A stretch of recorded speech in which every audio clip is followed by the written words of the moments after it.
बच्चों, ये कन्यादान कविता है और कन्यादान कविता पढ़ने से पहले ये जान लेना ज़रूरी है कि दान क्या होता है। दान बच्चों अनेक प्रकार के होते हैं। जैसे आप गरीबों को दान देते हैं, या किसी को धन दान दे दिया, किसी को विद्या दान दे दिया, किसी को भोजन दान दे दिया। मतलब तरह तरह की चीज़ें जो भी आप दान में दे सकते हैं वो दान कहलाता है। तो अब कन्यादान, कन्यादान क्या है? अपनी कन्या को, जिसे हमने पाल पोस करके बड़ा किया, एक योग्य जो है स्त्री बनाया, कन्या बनाया, और फिर हमें उसे किसी को दे देना है। और ये सोच के देना है कि फिर ये हमें प्राप्त मतलब ये हमारे परिवार से ये दूर हो जाएगी, इस पे किसी और का अधिकार हो जाएगा और हमारा इस पे अधिकार जितना पहले था वो नहीं रहेगा। अब बच्चों देखो, स्थिति क्या बनती है कि कन्यादान करने के समय माता पिता की वास्तविक स्थिति क्या होती है।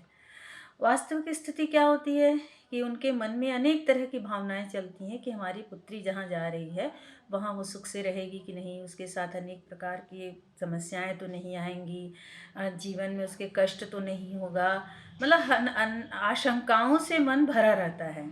तो ऐसी आशंकाओं से भरे मन से निपटने के लिए माँ जो है या माता पिता जो है अपने बच्चों को तरह तरह की सीख देते हैं, उनको संदेश देते हैं, उनको जो समझ, जीवन की समझ बताते हैं कि जीवन में इस तरह की समस्याएं आ सकती हैं।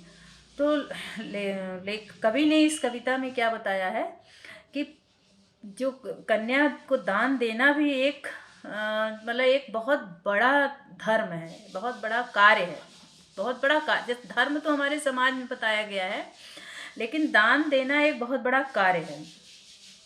तो कवि के दृष्टिकोण में कन्या का दान देना उचित नहीं है। तो बहुत सारे उन्होंने तर्क दिए हैं और फिर उन्होंने लड़की को बताया है कि लड़की को सर्वथा योग्य होना चाहिए, उसे समाज की इन कुरीतियों का या इन विचारों का सामना करना चाहिए। बहुत सारी चीज़ें उन्होंने बता रखी हैं।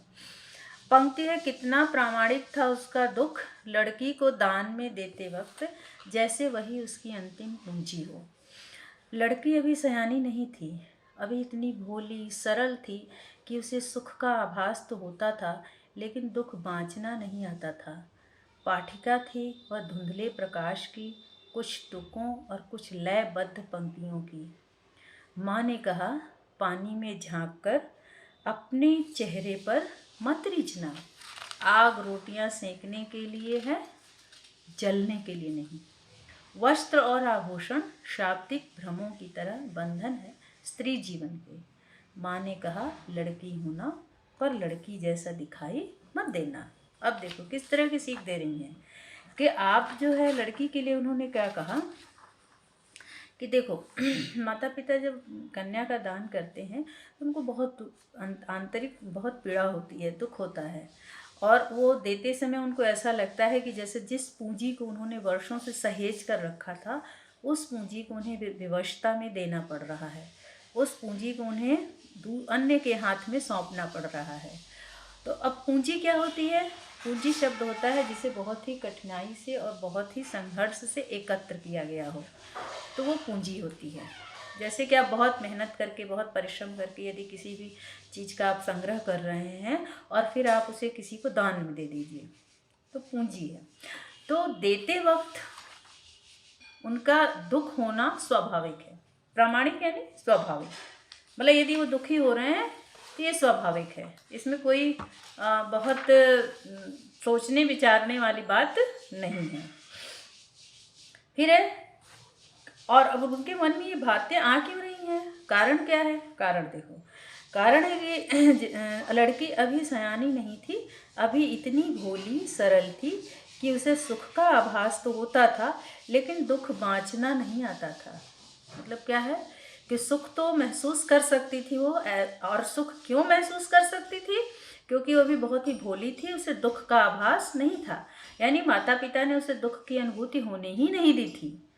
तो बहुत ही भोली थी, बहुत ही सरल थी और अभी सयानी नहीं हुई थी, और उसे सुख का आभास तो था लेकिन दुख उसे पढ़ना नहीं आता था, वो दुख को नहीं समझ पा रही थी। दुख को ना समझने की वजह क्या है? क्योंकि उसने दुख को झेला ही नहीं। जैसे आपको दुख का आभास कब होता है? जब आप दुख झेलते हैं।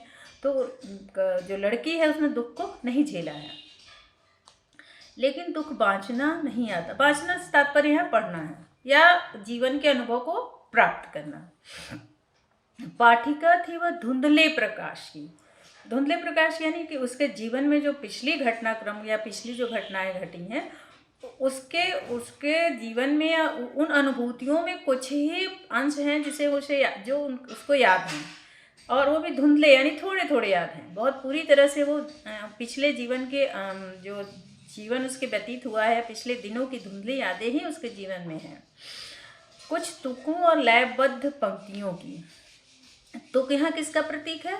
तुक प्रतीक है खुशी का, उमंग का। जो उसके मन में उमंग है, खुशी है, जो वो बहुत ही प्रसन्न रह रही है, और उसने जो जीवन के जो भी क्षण उसने बिताए हैं माता पिता के साथ, वो बहुत ही खुशनुमा माहौल में थे, इसलिए से वो सारी चीज़ें स्मरण हैं। तो अब जब सोचो, अब जिसके जीवन में कहीं कष्ट का नाम ना रहा हो, यदि उसे अचानक कष्ट झेलना पड़े तो क्या स्थिति होगी। तो कवि ने बेटी की माँ के माध्यम से ये संदेश दिलवाया है कि बेटी को उन्होंने ये चाहा कि उनकी बेटी जो है बहुत ही अब संघर्ष का सामना करने वाली संघर्षशील लड़की बने। यदि उसके जीवन में कोई संघर्ष आए तो वो तुरंत उसका सामना कर सके। तो माँ सीख दे रही है बेटी को। क्या दी कि माँ ने कहा, पानी में झांक कर अपने चेहरे पे मत रींचना।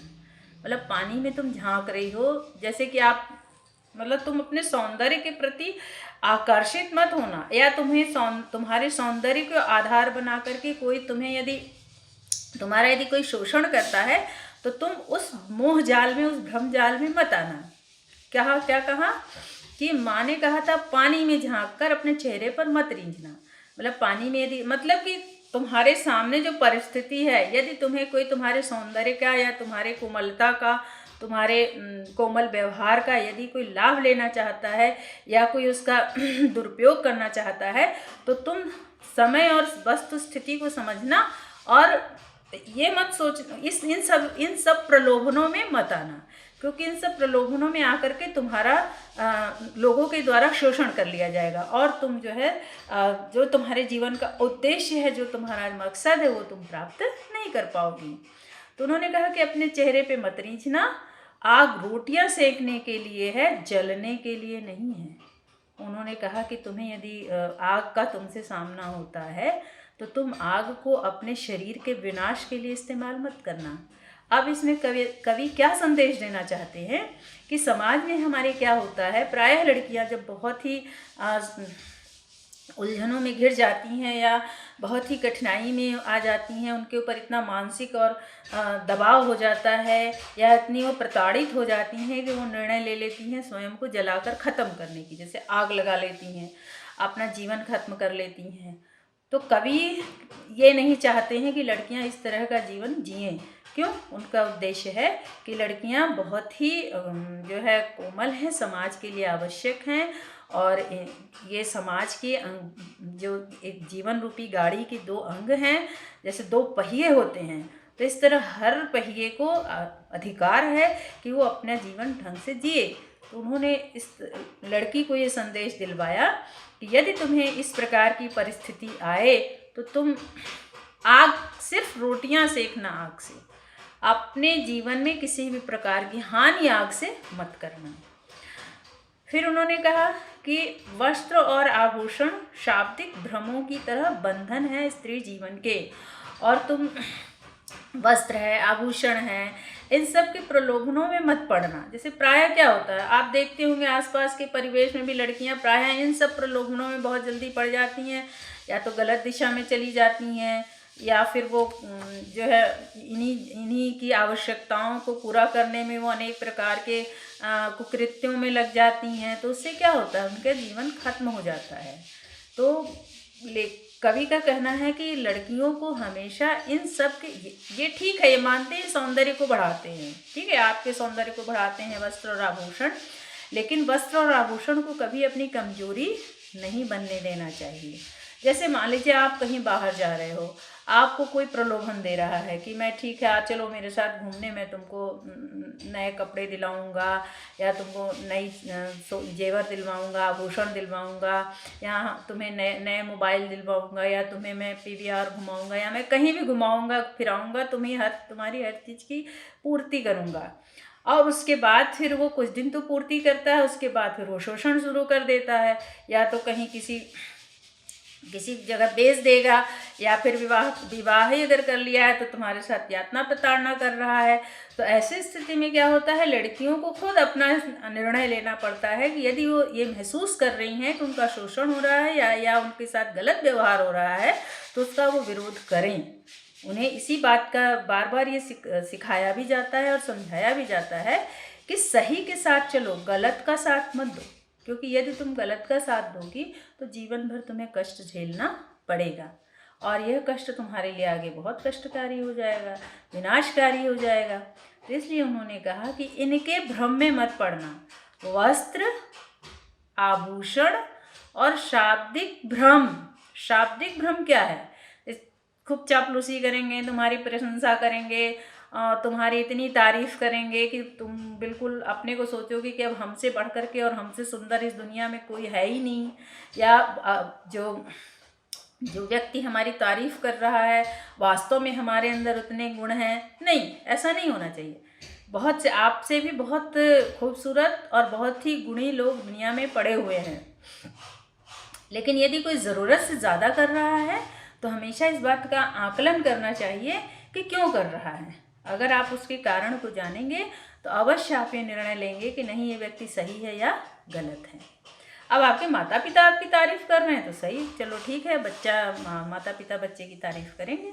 लेकिन यदि कोई अन्य व्यक्ति जिसे आप नहीं जानते हो या आप जानते भी हो लेकिन वो आपको अपने भ्रमजाल में फंसाना चाहता है, तो आप उसकी चीज़ों को, मूल्यों का आकलन करो और फिर आप एक निर्णय लो कि हाँ, ये जो व्यक्ति कह रहा है या जो हमारे बारे में इसकी धारणा है वो सही है या गलत है, एक मूल्यांकन करो, तब फिर आप कोई निर्णय लो। अंत में क्या कहा कवि ने कि माँ ने कहा, लड़की होना पर लड़की जैसी दिखाई मत देना। मतलब उन्होंने कहा कि ठीक है, लड़की होना कोई बुराई नहीं है, लेकिन यदि आप लड़की हो रही हैं तो आपने अंदर, आपका ठीक है, ईश्वर ने आपको एक रूपरेखा या एक प्रारूप लड़की का ही मिला है आपको, लेकिन आप अंतर मन से अंदर, आपके अंदर इतना उत्साह और इतना साहस और इतना निर्णायक भाव आपके मन में होना चाहिए कि आप जो है, बाहर से सामने वाला भले आपको लड़की समझे, कमज़ोर समझे, लेकिन आप अपने कार्य से उसे इस बात का आभास दिला सकते हैं कि आप कमज़ोर नहीं हैं। तो इसलिए लड़की होना पर लड़की जैसी दिखाई मत देना। तो कवि ने इन सब चीज़ों का वर्णन, बहुत ही महत्वपूर्ण चीज़ें बताई हैं कि जो आजकल के समाज के लिए बहुत ही आवश्यक है, क्योंकि एक नई दुनिया में, एक नए परिवेश में जब व्यक्ति जाता है तो वहाँ सामंजस्य बिठाने के लिए बहुत सारी चीज़ों को समझना पड़ता है, बहुत सारी चीज़ों का मूल्यांकन करना पड़ता है कि लोग कैसे हैं, परिवेश कैसा है, वातावरण कैसा है, वहाँ के जो है संस्कार कैसे हैं, रीति नीति कैसे हैं, हम वहाँ कैसे अपने को सामंजस्य बिठा पाएंगे, और बहुत सारी चीज़ें हैं। क्योंकि जो लड़कियां होती हैं जो अपने माँ के घर में तो बहुत ही अच्छे, बहुत ही सुलभ तरीके से पाली पोसी जाती हैं, उनको इतना कठोर और कर्मठ बनाया ही नहीं जाता है, जबकि होना यही चाहिए। लड़कियों के साथ भी उतनी ही कठोरता और कर्मठता उनको भी सिखाया जाना चाहिए कि जहाँ जाएं वो अपने को कमज़ोर ना समझें। हाँ, अब इतनी भी ना बलवान अपने को समझ लें कि अब परिवार में विद्रोह हो जाए या परिवार की में समस्या ही समस्या आ जाए। तो इसलिए जो एक महिला वर्ग है या जो स्त्री वर्ग है, उसे बहुत ही बड़ी समाज को संभालने की बहुत बड़ी जिम्मेदारी है। तो बच्चों, यही इस कविता का भाव है और ये कविता बहुत ही मन को छूने वाली है।